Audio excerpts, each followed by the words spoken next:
Iya, dari kita sebetulnya memang, apa ya, merasa bahwa orang-orang yang sudah jelas tertangkap basah dan sebagainya, ya perlu ditindak sebagaimana mestinya gitu ya.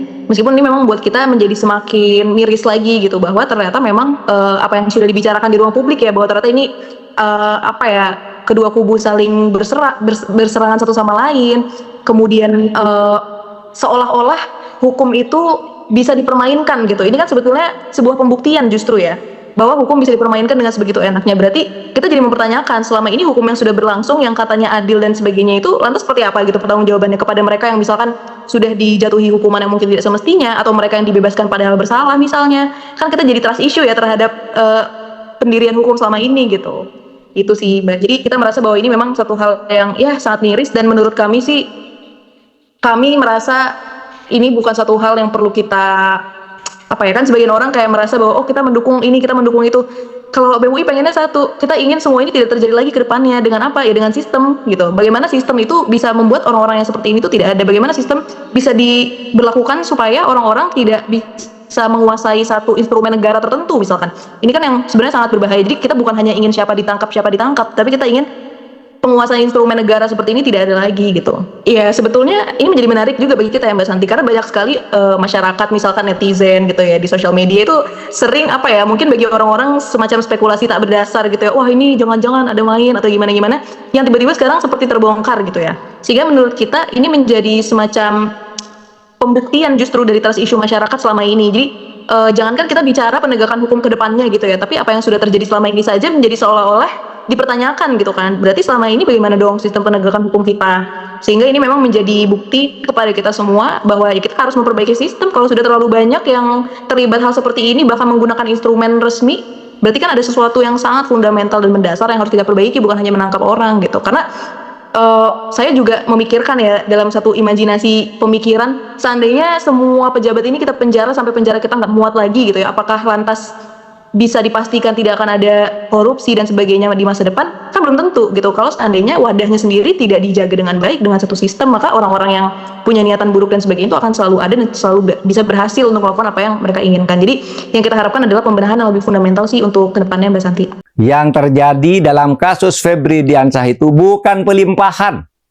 Bukan pelimpahan, melainkan penyerahan atau pengalihan kelanjutan penyidikan kasus. Ini tidak dikenal, bahkan tidak dibenarkan menurut Kitab Undang-Undang Hukum Acara Pidana. Tidak bisa dilakukan pengalihan atau penyerahan penyidikan dari kepolisian ke kejaksaan atau dari kejaksaan ke kepolisian, meskipun kedua institusi tersebut sama-sama penyidik. Mengingat latar belakang penanganan kasus ini yang banyak ranjau politisnya, tidak salahlah jika ada yang mengatakan bahwa pengalihan perkara mantan Jampitsus Febri Diansyah ini adalah produk kompromi dari perang proksi, bukan jalan penegakan hukum yang konsisten. Banyak yang curiga bahwa pengalihan atau penyerahan kelanjutan penyidikan tersebut ditujukan untuk mengaburkan perkara ini atau untuk melokalisir perkara ini agar jangkauannya terbatas pada tersangka yang sudah ditetapkan dan tidak boleh menyentuh yang satu kuda kecepatannya hanya 20 km per jam, apa yang terjadi? Semua jalan kecepatan 20 km. Semua jalan kecepatan 20 km. Karena ini satu rangkaian ini. Tidak bisa, nah bangsa kita begitu. Sebuah bangsa kalau mau maju tidak bisa hanya sebagian yang sekolah, harus semua. Ini PR besar. PR besar. Kalau kita bicara Indonesia, paling sederhana begini, ada SD, SMP, SMA. Mulainya sebelum sampai SD namanya jumlah bayi lahir. Nah, bayi lahir itu 100%. 100% perangkatan nih, 100%. Umur 6 tahun masuk sekolah. Yang masuk sekolah 98%. 2 itu sudah off loh. 2%. Masuk kemudian ke SMP. Angkanya jadi 81%. Udah 19% itu hilang dari sekolah. Masuk ke SMA 64%. 36% nggak masuk. Bentuknya seperti ini. Seperti piramid. Selama kita bentuknya seperti ini, maka pendidikan lewat sekolah kita tidak akan bisa mengubah bangsa kita. Selama bentuknya seperti piramid. Ini harus diubah jadi begini nih. Supaya jumlah bangku SD sama dengan bangku SMP sama dengan bangku SMA. Nah, kalau itu sama, jalan tuh. Pertanyaan, apakah Surabaya angkanya sudah sama? Jumlah bangku SD, bangku SMP, bangku SMA. Kalau belum, berarti kita belum berniat mengalahkan setiap anak di kita. Semua kabupaten kota se-Indonesia dilihat sudah sama gini. Wih, kita ketemu kenyataan yang luar biasa. Masih begini nih. Dan kadang-kadang curam sekali. Apa efeknya kalau seperti itu? Efeknya kita sering bicara tentang kualitas pendidikan, kualitas sekolah, betul ya? Lah yang nggak sekolah kita bicarakannya di mana? Baru kita bicara tentang sekolah, kualitas sekolah SMA, itu berarti kita hanya membahas yang 64% anak yang dalam sekolah. Yang 36% nggak ada yang membahas itu. 36% inilah yang terus menerus jadi seperti kereta kuda yang kecepatannya 20 km per jam nih. Ini nih terus. Bukan salah mereka sekedar. Kenapa? Karena problemnya struktural. Struktural itu artinya problemnya institusi. Ini struktural nih. Ini harus dibereskan. Jadi ini PR kita yang paling besar nih pada Indonesia. Tapi itu urusannya pemerintah. Bapak-bapak di sini bukan pemerintah. Panjenengan cukup menuntut pemerintah. Menuntut pemerintah. Boleh, kita boleh menuntut. Bukan pemerintah kok. Menuntut kenapa? Karena kita bayar pajak. Karena kita bayar pajak. Karena kita bayar pajak, kita berhak menuntut dan kita berhak untuk mengkritik. Berhak untuk meminta pemerintah menyelenggarakan. Karena kita ikut nyumbang atas proses ini. Nah, itu satu PR kalau kita di Indonesia. PR berikutnya. Dunia mengalami perubahan yang luar biasa. Pertanyaan sederhananya, yang disebut pendidikan hari ini sudah agak beda dengan dulu. Sekolah dan guru dulu adalah sumber ilmu. Hari ini bukan hanya sumber ilmu. Sumber ilmu jumlah tempatnya ada di mana-mana. Hatta ini sumber ilmu sekarang. Betul nggak, teman-teman? Kita mengalami pergeseran luar biasa. Maka PR kedua nih.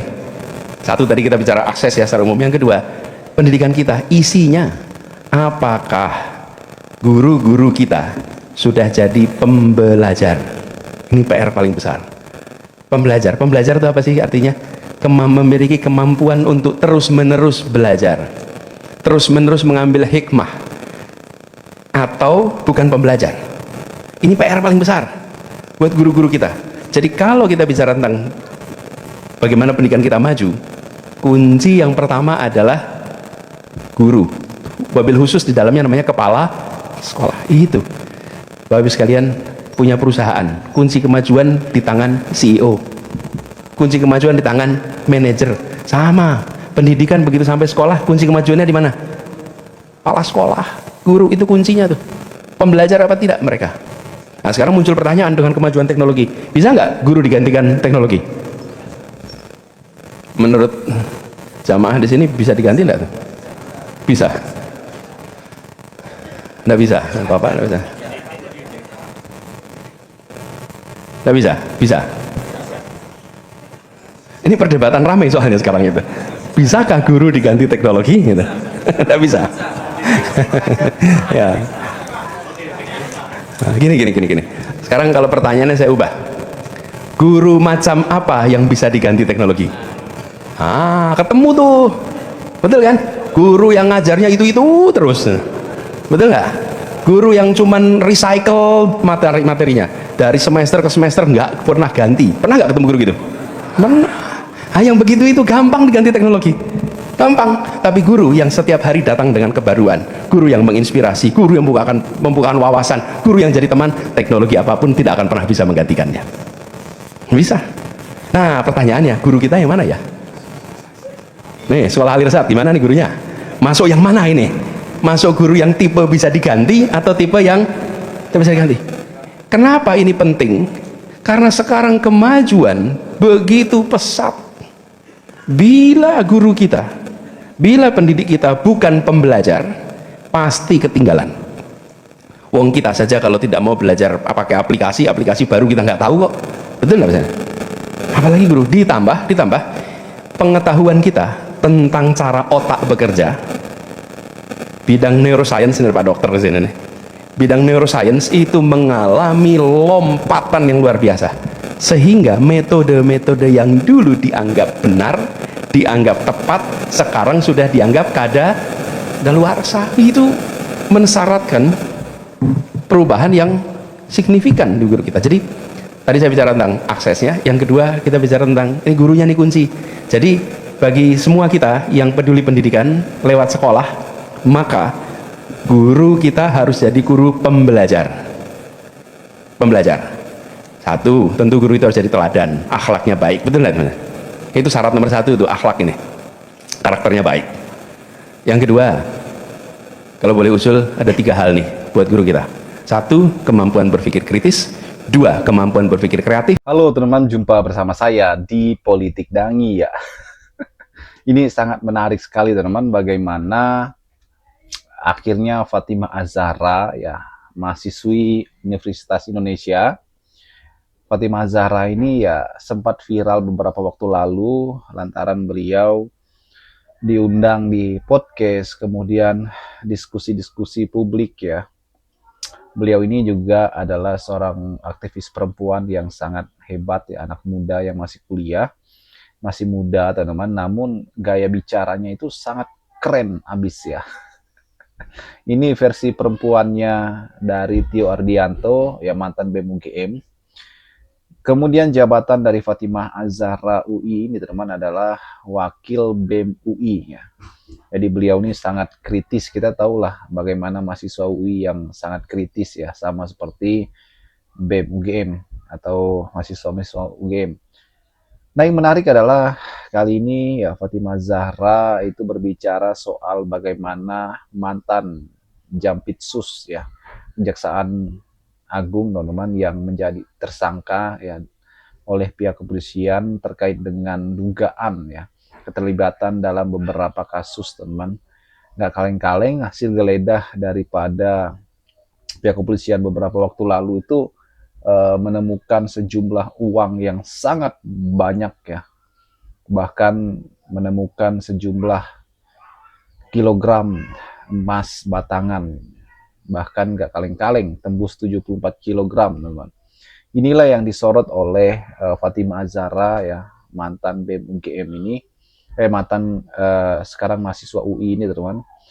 Ini memberikan pernyataan yang menohok ya, bagaimana ia mengatakan ya seharusnya inilah bobroknya penegak hukum kita yang kita percayai ya untuk menegakkan keadilan, menegakkan hukum, malah terjerumus dalam kubangan hawa nafsu duniawi.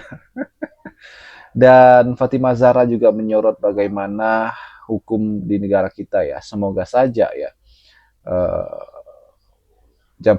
mantan Jampitsus ini teman-teman ya, atau Febri Adriansah ini betul-betul